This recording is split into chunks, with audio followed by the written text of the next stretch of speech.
When it comes to what's happening in Wayne County and the North Carolina area, look no further than Taylor House Publishing. If you have a story that needs to be told, please contact us via email at taylorhousepublishing@gmail.com.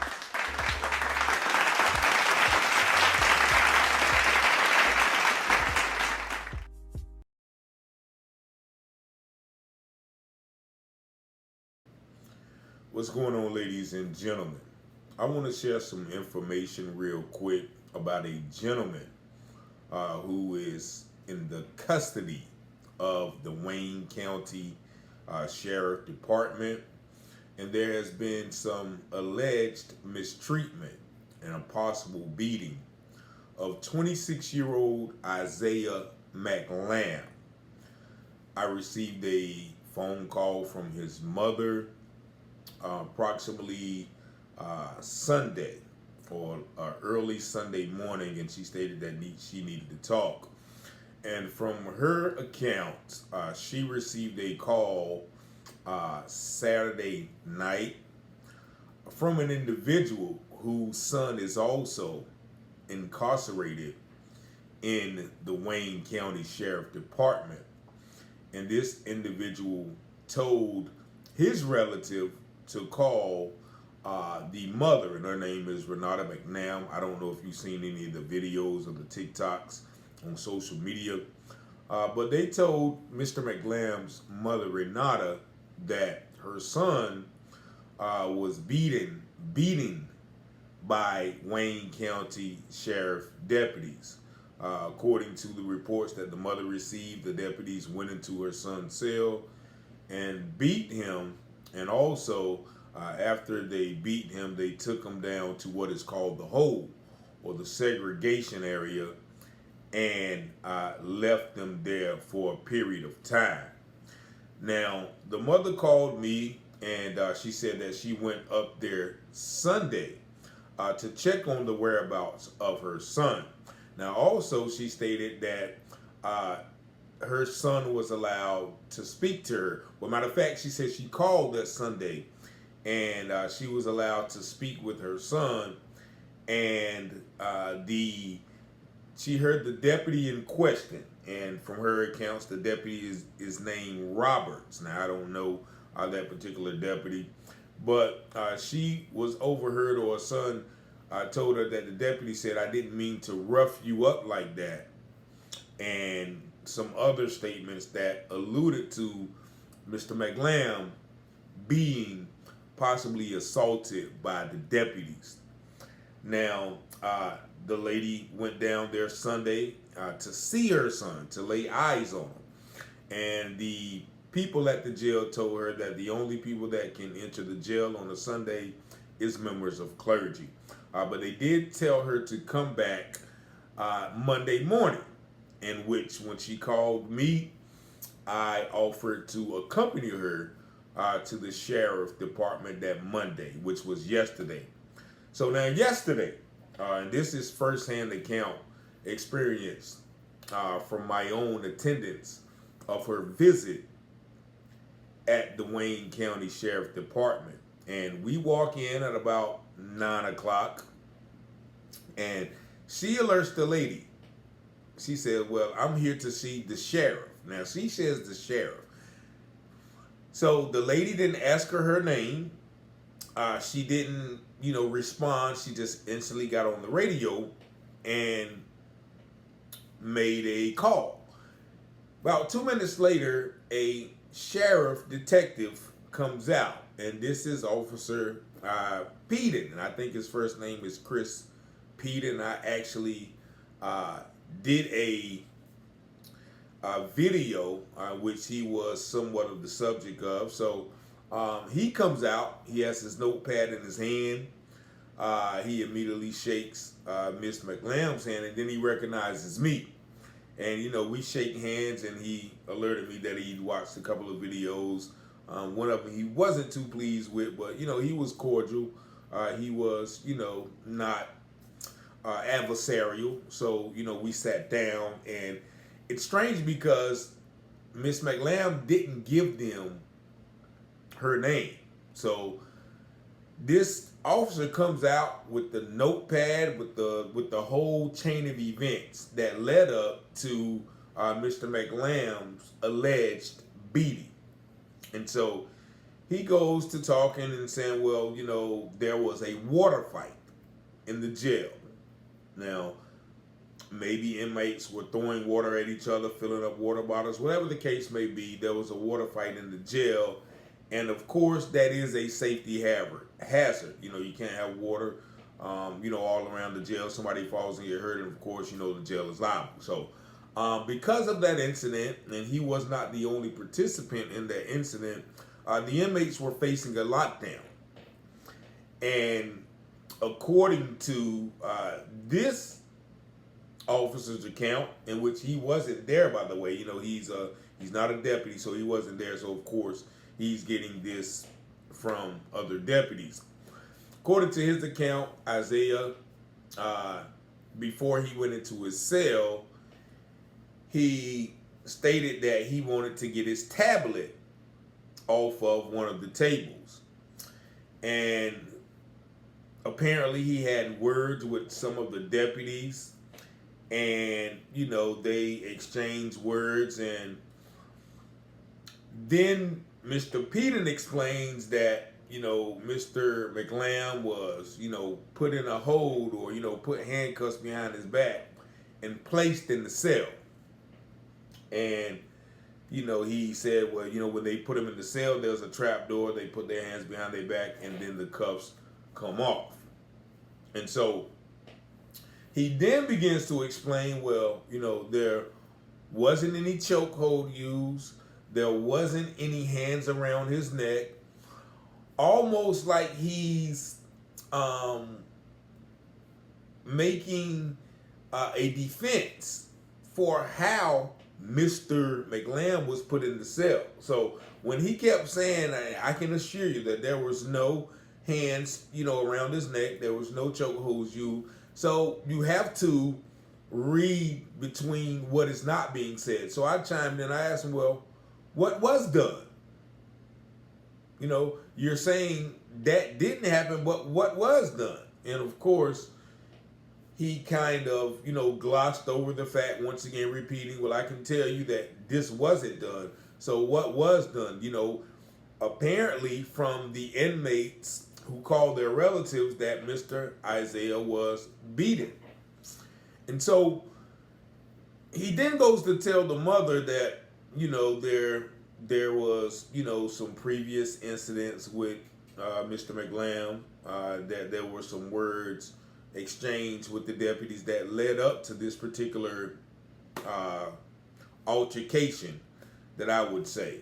Nevertheless, he then goes on and tells the mother, well, I can't tell you where he's at, but I can tell you he's not here. And I was like, what? Like, how can you not let a family member know where their relative is while they are in custody? Now, keep in mind, Mr. McLamb, and I don't know the particular charges, he is in jail under a bond, meaning that he is awaiting trial, meaning that he is innocent until proven guilty. Nevertheless, Sergeant or Detective Peden once again exclaims, well, look, I don't know, where he's at. And I can't tell you. It's either one of the two.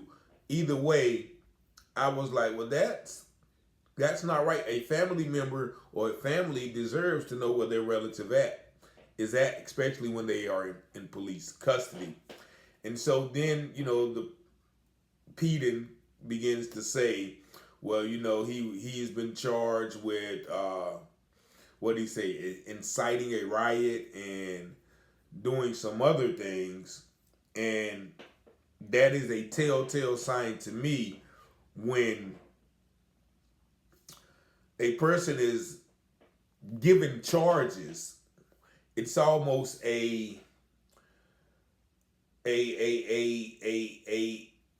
excuse measure, or a measure put in place to justify him being beaten or treated in a certain manner, also to cover up what was done to him, as we've seen several times. And I had to, chime in, and he gave the mother his personal number and told her to call back at like 1 o'clock and see, if they had any location for him. But he also said, well, we moved them because we can't, have people calling the jail and checking on him, in which I advised her to do. By one of my, I learned the tactic from one of my mentors, Dr. Zoe Spencer, up in what's that black college in Petersburg? I can't think of it now, but it was Virginia State. No, it's not Virginia State. Well, one of the universities. Anytime that a inmate or a person, I don't use the word inmate, a person was in custody and they had any concerns about the treatment of the individual, they would do what is called a phone blitz, meaning that we are aware of what has been alleged to be done to this individual. So we are going to make it known that people are concerned about this. So if anything happens to him, or basically anything better not happen to him, because we are all aware and we are all concerned. Everybody knows about this situation. So in that regard, he said, we can't have that because people are tying up the lines and it's causing more fuel to the fire. Now, and that is the reason why that he said that the individual was moved and could not be located, or his location could not be disclosed. Now, I just talked to the mother probably about 30 minutes ago. She said that when she had called up to the Wayne County Jail, no one could provide her any information. She was not treated with the, respect that she felt that she deserved. So she went live a few times and made a couple of Facebook posts, a couple of TikTok posts, and she informed me that an individual reached out to her from Facebook and let it be known that her son was in the custody of the Johnston County Jail. And upon finding that out, she did mention that she did call the Johnston County Jail and did find out that her son was in the custody of Johnston County, which is the next county over from Wayne County. However, she was not able to speak with him because they have some type of system. When you come in, you have to set up your PIN number and do a voice recording. Hey, you have a collect call from beep, Richard. And, they go through the protocol. So evidently he has not been there yet. Now, I also received a call from another individual who was very familiar with police tactics, and he said, well, they may have moved him because of, he may have been, that injured, and they didn't want him seen by other people to make the situation worse. But nevertheless, the officer that we spoke to yesterday, he didn't exactly deny that Mr. McLam may have been beating. As I told you, he kept saying, well, there wasn't a chokehold used. There wasn't any hands around his neck. And, to my question, well, what was done?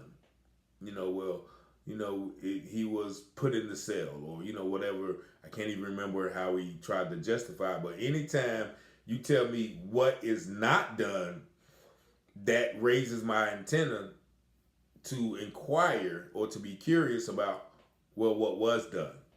And so, fortunately, right now, Mr. McLam, I guess he is safe. He is doing well. His mother has not talked to him. But as I mentioned to Mr. Peden, he tried to say, well, I can assure you this, that didn't happen. I was like, well, sir, we know the track record. I've done videos on people who have been beaten up by sheriffs and in the jail. One, Graydon Lee Parker, who was, killed in 2017 by deputies in a holding cell while he's having a mental breakdown. And as I mentioned, I myself have been beaten up in jail on two occasions, on two separate occasions in my time, and he had his, and like I told him, I said, well, I know you had your spiel, and that's the thing. Like, he had his whole spiel, he had the whole thing written down even before we got there, and so that once again is the damage control that most police agencies, sheriff agencies, detention centers use as, okay, this is what happened. He told me, well, these are the facts. These are the facts. I'm like, well, just because, you written them down, that doesn't make them the facts. Like I said, I was beaten, by two deputies, but the facts were, oh, well, he spit on us, but there was no, and I got charged with assault on two government officials rather than, them telling me that they came in that cell and, well, they tried, but they were, I have to be honest, they were two elderly white gentlemen, and, their licks really didn't do nothing to me. But I had to remind them that, let's be honest, those things do go on in jail. And when I've seen it time and time again, when people are in jail and, people who are in custody, yeah, we can give it to, or they can give it to the officers. They can talk dirty. They can, and once they always try to say, well, yeah, he threatened our deputies or whatever the case may be. But you can talk junk to a deputy, and if you hit that nerve, the deputy is only human. So, they can take their frustrations out on you, or they could be having a bad day, whatever the case may be. I've seen it with my own two eyes. 10 years ago behind the courthouse when my man Boo Love was shot and beaten and tased by deputies, all because, he was standing sturdy and talking trash. And so I'm not saying that is right, but just because a person talks trash to you does not give you the right or the inclination to assault them, especially in your duties as a jailer, as a officer basically of the court, to ensure that this person makes it to court in a safe manner. So, and once again, I advise her to have people call up there, make sure that, people know and let them know that people are concerned about him. So therefore, once again, they move him, which is also suspicious. Why would you move someone? And they try to say safety concerns and things of that nature. But when you move someone, it arises more suspicion on why you move someone. He's already been alleged to be beaten in jail and have that witnessed by another inmates. And, of course, Mr. Peden goes to kind of refute that claim where, inmates lie to their parents all the time. Yeah, but also they tell the truth too. Also, beatings do happen in jail. So I didn't really subscribe to that narrative where, nothing happened. There's nothing to see here. Keep it moving. Because I've been there. I've been a victim and I've seen it with my own two eyes. So I know that there is possible truth to these claims. Of course, I wasn't there. Of course, Sergeant and Detective Peden wasn't there. Nevertheless, there was something happen to make this person call in. And also, why did the mother have to make a social media post to eventually find out her son's whereabouts? I think that is definitely a tactic to suppress the actual occurrences that may have or may have not happened. But I definitely have to check the records and the laws on that, because there's no parent that should have to search and search and search when they literally talked to their child the day before, and then someone comes out and says, well, I don't know where he's at. Nah, that's unacceptable. So, and we all know about the current FBI investigation on some of the tactics and happenings in the Wayne County Sheriff Office. So we cannot, once again, just act like that there's not a possibility that these things have happened. Nevertheless, we're going to keep our eye on this situation. I've talked to the mother, and I don't know if the son is coming back to Wayne County, or they're going to keep him there. But hopefully she'll be able to get some money on his books and allow him to make that call to ensure that his whereabouts are in good standing. And so I thank y'all for tuning in. If you got any advice for the mother, or the family, anything that they should do to continue to ensure that their safety, or even to check on him, like once again, my brother who's familiar said they moved him because he may have been beaten real bad. We don't know, because I wasn't there, and we've all seen and heard of the cover-ups that happen in these places. Once you're inside, they can do pretty much what they want to do with you. And like the guy, the deputy who called me concerning the grade in Lee Park, and go back and watch that video. I revisited that a couple of months back. He was like, yeah, man, but it wasn't just us. It was a lot of people. You know what I'm saying? So he basically admitted that they pretty much beat that man to death because he was having an episode.